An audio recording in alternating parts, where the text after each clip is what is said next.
The internet is full of bro science, fake knowledge, half information, or propaganda. Your quest of reliable, authentic health information ends here. So subscribe this channel and hit the bell icon, and you never have to go anywhere else ever again. नमस्कार, आदाब, सत श्री अकाल दोस्तों। मैं हूं doctor Paramjit. आप देख रहे हैं डॉक्टर एजुकेशन। आज हम बात करने वाले हैं आपके दिमाग की, आपकी नसों की, आपके विटामिन B12 की। बहुत ही ज़रूरी विटामिन है। क्या आपको कुछ याद नहीं रहता? क्या आपके नसों में सुन्नपना आ रहा है? क्या आपका पेट खराब है? क्या आपको अल्सर हो रहे हैं, मुंह में छाले हो रहे हैं, डाइजेशन प्रॉब्लम हो रहा है, मेटाबॉलिज्म प्रॉब्लम हो रहा है, आपको खून की कमी है, आपको एनीमिया हो रहा है, आप कमज़ोर हैं, आपको कमज़ोरी हो रही है, आप भूल रहे हैं, आपको क्या क्या हो रहा है? जी हाँ, ये बहुत सारे सिम्टम आपको हो सकता है B12, विटामिन B12 की कमी की वजह से हो रहे हो। और इसी के बारे में आज हम बात करेंगे कि B12 की कमी से क्या लक्षण आते हैं, क्यों आते हैं, कितने टाइम तक आते हैं और उसका ट्रीटमेंट क्या है, और आपको बेस्ट सोर्स क्या है B12 का। सो देखते रहिएगा चैनल। अगर आपने अब तक हमारे इस चैनल को सब्सक्राइब नहीं किया है तो प्लीज़ सब्सक्राइब का बटन दबा दीजिए, लाल बटन दबा के बेझिझक इस वीडियो को जितना हो सके शेयर ज़रूर कर दीजिए, लाइक तो अभी दबा दीजिए, ठीक है? It is very important. जिनको नहीं पता, कोबालामिन नामक ये विटामिन B12 नामक हार्मोन जो है, ये विटामिन है, ये हार्मोन नहीं है, ये विटामिन है। ये एक पानी में घुल जाने वाला विटामिन है, वाटर सॉल्युबल। बहुत ही असेंशियल रोल प्ले करता है आपकी बॉडी के metabolism, nerve function, reproduction, DNA replication as well as cell formation में। तो लिटरली आपके बॉडी के हर एक बॉडी फंक्शन में B12 का रोल है। और इसीलिए B12 आपके अंदर वाटर सॉल्युबल होने की वजह से रोज कायदे से जाना चाहिए। मगर प्रॉब्लम यह है कि B12 के जो सोर्सेज हैं वो या तो पोल्ट्री है, या तो मीट है, या फिश है, या डेयरी है, यानी कि नॉन वेजिटेरियन सोर्सेज हैं सारे, दूध के अलावा। तो नॉन वेजिटेरियन सोर्सेज हैं। और बाकी कुछ फूड प्रोडक्ट्स में, आपके सीरियल्स में, आपके वो जैसे आप सुबह सुबह खाते हैं कॉर्नफ्लेक्स टाइप चीज़ों में एडेड जो हो सकते हैं B कॉम्प्लेक्स एडेड फोर्टिफाइड आते हों B12 के। तो लेकिन ज़्यादातर वेजिटेरियन लोगों को B कॉम्प्लेक्स की डेफिशिएंसी हो ही जाती है और उसी वजह से उनको फिर सिम्टम आने लगते हैं, क्योंकि आपकी बॉडी जो है ना तो B कॉम्प्लेक्स बना सकती है, ना बहुत दिनों तक उसको स्टोर कर सकती है, काफ़ी सालों तक। इसीलिए आपको डेफिशिएंसी होने के चांसेस, खासकर अगर आप वीगन है पक्का है, वेजिटेरियन है तो भी चांसेस हैं। So you might be prone. Adults को जिनको भी B12 की डेफिशिएंसी होगी, उनको एक प्रॉब्लम तो पक्का होगी, वो है डाइजेस्टिव सिस्टम की प्रॉब्लम। डाइजेस्टिव ट्रैक्ट में, डाइजेस्टिव सिस्टम में एब्जॉर्प्शन का प्रॉब्लम होगा, न्यूट्रिएंट्स का। दूसरे, उनके पेट में छाले बहुत जल्दी होंगे। उनके अंदर की जो स्किन होती है आपके, उस स्किन की इंटीग्रिटी, उसकी हीलिंग पावर, उसकी रिकवरी, उसकी अंदर की उसका स्ट्रेंथ B कॉम्प्लेक्स पे है डिपेंडेंट। तो अगर B कॉम्प्लेक्स आपका कम होगा तो प्रॉब्लम हो जाएगी।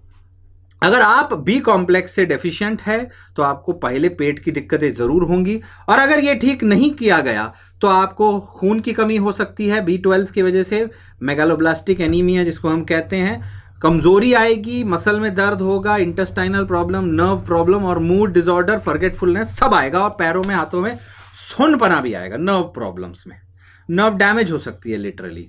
उसके अलावा तो B कॉम्प्लेक्स बहुत जरूरी है। B कॉम्प्लेक्स का रेकमेंडेड डोज है 2.4 micrograms per day. B complex जो है, और भी इसके ऊपर रिसर्च हुए हैं, और दिमाग में जो भूल जाने वाली बीमारी है डेमेंशिया B कॉम्प्लेक्स डेफिशिएंसी के साथ बहुत क्लोजली एसोसिएटेड है। अगर आप B कॉम्प्लेक्स में आप डेफिशिएंट हैं तो ये देखा गया है रिसर्च में कि आपका कॉग्निटिव फंक्शन लो हो जाता है। और यहाँ पर अगर ये एक और चीज़ है, एक प्रिडिक्शन है कि अगर डेमेंशिया वाले लोग बी कॉम्प्लेक्स में अच्छे लेवल पे हो तो इट्स पॉसिबल कि जो बूढ़े हो रहे हैं, जिनको प्रीडिस्पोजिशन, इनके फैमिली में प्रॉब्लम है डेमेंशिया का, भूल जाने का, अगर वो बी कॉम्प्लेक्स ले तो पॉसिबल है कि उनका डेमेंशिया भी प्रिवेंट हो सकता है। साथ ही हार्ट और ब्लड के वेसल की डिजीजेस, बी कॉम्प्लेक्स, B12 और B6 और B9, ये 3 हार्मोन हैं, 3 विटामिन हैं, B12 साइनोकोबालामिन, मिथाइलकोबालामिन, B6 और B9। तो ये 3 जो हैं, ये जब ये हाई लेवल ऑफ होमोसिस्टीन को कंट्रोल करते हैं। एलिवेटेड अगर आपका होमोसिस्टीन होता है तो आपके हार्ट के और ब्लड वेसल्स में कार्डियोवैस्कुलर डिजीज के रिस्क बढ़ जाते हैं। तो अगर आपका B6, 9 एंड 12 अच्छी लेवल पे है तो वो आपका होमोसिस्टीन भी कम करेगा, हार्ट की और ये बीमारियों का रिस्क भी कम करेगा। So this is a good thing. Athletic performance भी आपकी B12 से बहुत जोरदार बढ़ती है। अगर आपको B12 डेफिशिएंसी है तो आपको प्रॉब्लम आएगी। B12 सप्लीमेंट से आपकी एनर्जी, आपके एथलेटिक परफॉर्मेंस बेटर होती है। सो B12 आपको लेना बहुत ज़रूरी है। अगर आप नहीं लेंगे तो जैसे मैंने बताया बहुत सारे प्रॉब्लम आने लगेंगे। B12 में कायदे से आप अगर एक बैलेंस डाइट लेते हैं जिसमें आप दूध इंक्लूड करें, मिल्क इंक्लूड करें, तो आपको प्रॉब्लम नहीं होना चाहिए B12 डेफिशिएंसी का। मगर आज के डेट में because of poor quality of food, poor quality of milk, poor quality of everything, sometimes हमारी बॉडी में काफ़ी लोगों को डेफिशिएंसी आ ही जाती है। सो मैं रेकमेंड करूंगा कि आप अपना बी कॉम्प्लेक्स या B12 का लेवल साल, 2 साल, 3 साल में एक बार ज़रूर चेक कराएं, किसी भी उम्र के हों आप, एडल्ट एज के बाद। और कुछ नहीं तो कम से कम कभी कभार एक आधा बी कॉम्प्लेक्स या कोई मल्टीविटामिन ज़रूर लेते रहे, उससे आपके B12 में बढ़ोतरी बढ़ती रहेगी। अगर आपको कमी नहीं है तो कम से कम आप हायर साइड में रहेंगे तो ज़्यादा बेहतर है। जहाँ तक इसके सप्लीमेंट्स की बात है, सप्लीमेंट्स सबके लिए सेफ़ है, चाहे प्रेग्नेंट हों, चाहे ब्रेस्ट फीडिंग कर रहे हैं, चाहे वेजिटेरियन है, चाहे नॉन वेजिटेरियन है, चाहे वेगन है, इसके सप्लीमेंट्स ज़रूर लीजिए। और इसको अप्रोप्रिएट डोसेस पे लेने से किसी प्रकार के कोई दिक्कत नहीं है। बहुत ही हाई डोज में सिर्फ ये थोड़ा बहुत एकदम हाई डोज विटामिन B12 लेते हैं तब किसी को थोड़ा बहुत पेट में गड़बड़ या वॉमिटिंग, नौशिया, डिजीनेस, चक्कर आ सकते हैं, मगर उतना हाई की जरूरत, अब रेगुलर लेंगे तो कोई दिक्कत ही नहीं है।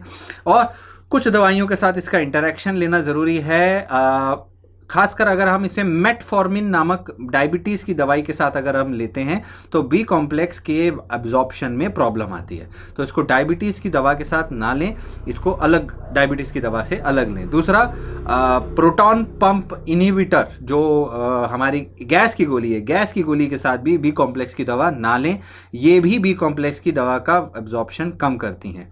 और विटामिन सी और बी कॉम्प्लेक्स जब आपकी बॉडी में होते हैं तो इसमें क्या है, बी कॉम्प्लेक्स की अवेलेबिलिटी को थोड़ा सा कम करता है। To reduce this, vitamin C 2 या 3 घंटे के बाद लेना चाहिए बी कॉम्प्लेक्स, B12 सप्लीमेंट के बाद। और एक और चीज़ है जो एक दवाइयाँ लेते हैं खून पतला करने वाली, अमाइनो सैलिसिलिक एसिड। अगर ऐसी सैलिसिलिक एसिड यानी एस्पिरिन जैसी दवाइयाँ आप लेते हैं तो ये दवाई जो है बॉडी के एब्जॉर्प्शन को भी कम कर सकती है B12 के। तो B12 की एब्जॉर्प्शन ही कुछ दवाइयाँ कम करती हैं, इसके बारे में आपको पता होना चाहिए। बाकी B12 के सप्लीमेंट्स एक किसी भी मल्टीविटामिन में वो गोली होती है। अब आप मल्टीविटामिन बिल्कुल लीजिए और उसमें बी कॉम्प्लेक्स होना चाहिए, इतना ध्यान रखिए। अपने घर परिवार सबको दीजिए, बच्चों के लिए भी सिरप आते हैं वो ज़रूर उनको दीजिए। और देखते रहिए डॉक्टर एजुकेशन। मैं हूं डॉक्टर परमजीत। ऐसे ही वीडियो देखने के लिए शेयर, सब्सक्राइब करते रहिए इस चैनल को। और stay healthy, stay connected. Bye bye.